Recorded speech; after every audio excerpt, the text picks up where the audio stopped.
this is Lindy Kaiser, Senior Editor of ClearanceJobs.com. Welcome to the freaky fresh edition of your security clearance news update.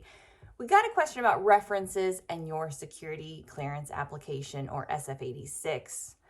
We get a decent number of questions about references, who to list in your SF-86. We have other content out there about that. This specific question is about, hey, what if I submitted my SF-86? I have a reference on there, and now I have regrets. In this specific instance, they said that they had listed someone on their SF-86, and now that individual was making postings on social media that made them very anxious and nervous and uncomfortable, and they were worried that person's crazy online rants would somehow affect their security clearance determination. Believe it or not, we did not get this question around election time, but who among us did not think that about many of our friends during election season? The good news is, again, the security clearance investigation is about you, the applicant. So the other way this comes up with references is, hey, what if I have a roommate from college who does drugs? If they admit that they did drugs in college, is the background investigator going to prosecute them?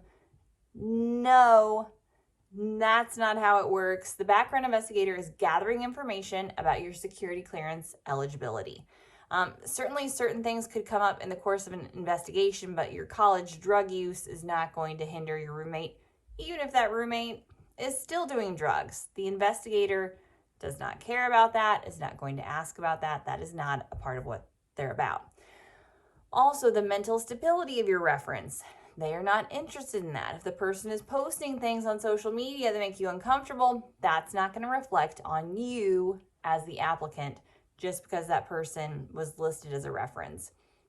If this person was maybe one of your primary references that you listed, and you do have serious concerns about their reliability, trustworthiness, the things that they have to report back onto you, it is okay to go back to your security officer or the background investigator if you have their contact information, or if you're reached out for an interview and have the chance to talk to them. You can say, hey, I listed this person for XYZ reasons. Because of XYZ reasons, I really don't know that they're best. Can I add a supplemental reference? You certainly can add that. It's not going to prevent them from reaching out to that person. But again, that person's mental stability, online postings, or criminal activity are not indicative of yours. And again, the security clearance background investigation is based on a whole person concept. So really they want a variety of information coming from references, and that reference is supposed to be providing information specifically about you and specifically within a few set questions. So their social media activity, their issues should not come up in the background investigation.